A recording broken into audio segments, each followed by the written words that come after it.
ત્યારે અનેક વિવાદ આક્ષેપો સાથે 4 દિવસે અંતિમ વિધિ। પીએસઆઈ દેવેન્દ્રસિંહ રાઠોડના આપઘાત બાદ ન્યાયની માંગ સાથે પરિવારે મૃતદેહ સ્વીકારવાનો ઇનકાર કર્યો હતો। જો કે આખરે ક્રાઇમ બ્રાન્ચે ફરિયાદ નોંધ્યા બાદ પરિવારજનોએ મૃતદેહ સ્વીકાર્યો છે અને અંતિમ વિધિની તૈયારીઓ કરી।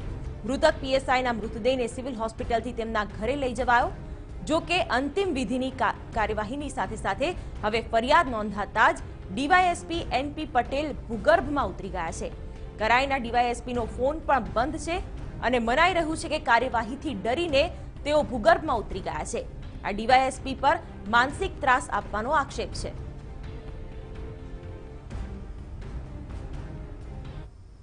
સંવાદદાતા મિહિર સોની જોડાઈ ગયા છે। મિહિર, એક તો ફરિયાદ નોંધવામાં પોલીસે આટલો વિલંબ કરી દીધો છે। ગઈકાલે રહી રહીને ફરિયાદ નોંધી, તેવામાં હવે એનપી પટેલ ગાયબ છે। ક્યાં ફરાર છે? કઈ દિશામાં હવે તપાસ થઈ રહી છે?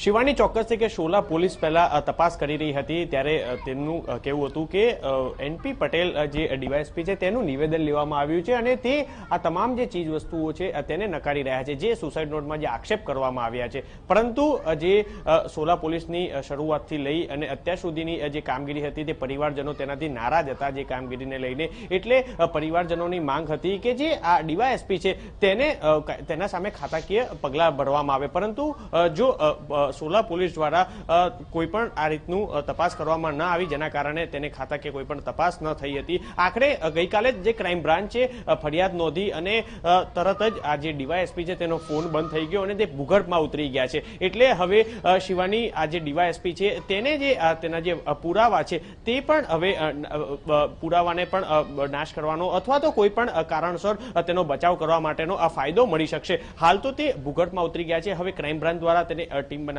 અને તપાસ શરૂ કરી દીધી છે, પરંતુ જો ડીવાયએસપી હાજર હોત તો તેમની કાયદાકીય એટલે કે અટકાયતી પગલાં ભરી અને તેની તપાસ કરી શકાતી હોત। પરંતુ હવે આ ડીવાયએસપી છે જે એનપી પટેલ તે ભૂગર્ભમાં ઉતરી ગયા છે અને ફોન બંધ કરી દીધો છે। ત્યારે હવે ક્રાઇમ બ્રાન્ચ કઈ રીતની તપાસ કરે છે અને જે આ પીએસઆઈ ની જે પરિવારજનો છે તે ન્યાયની માંગણી કરી રહ્યા છે, તેમને ન્યાય મળે છે કે કેમ એક જોવાનું રહેશે। હવે ક્રાઇમ બ્રાન્ચની જે તપાસ છે તેમાં પરિવારજનોને ન્યાય મળે છે કે કેમ તે પણ એક જોવાનું રહેશે। પરંતુ ચોક્કસથી કહી શકાશે કે હવે આ જે ડીવાયએસપી છે તે ભૂગર્ભમાં ઉતરી ગયા છે, એટલે ક્યાંક ને ક્યાંક જતા રહે છે। એટલે હવે કોર્ટમાં તે પણ આગોતરા જામીન કરવાનો પ્રયાસ કરશે, જેના કારણે આ જે કેસ છે તે પણ હવે લંબાશે અને કેસમાં પણ ઘણા એવા જે સમસ્યા આવી શકે છે। હાલ શિવાની, પરિવારજનોની જે માંગ હતી, ફરિયાદ તે સંતોષાઈ દીધી છે, પરંતુ બીજી બાજુ જે પોલીસની આજે ફરિયાદ લેવાની વિલંબના કારણે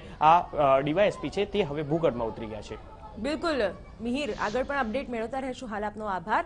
તો હવે ડીવાયએસપી એનપી પટેલ છે ક્યાં, તે મોટો સવાલ છે। ચાંદોડિયા વિસ્તારમાં રહેતા પીએસઆઈ દેવેન્દ્રસિંહ રાઠોડે 31 ડિસેમ્બરે આપઘાત કર્યો હતો અને સ્યુસાઇડ નોટમાં ડીવાયએસપી પટેલના નામનો ઉલ્લેખ કર્યો હતો।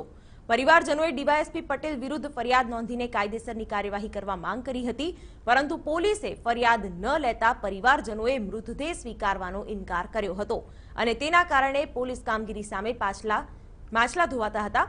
તો કેસની તપાસને લઈને પણ શંકાના વાદળો ઘેરાયા છે।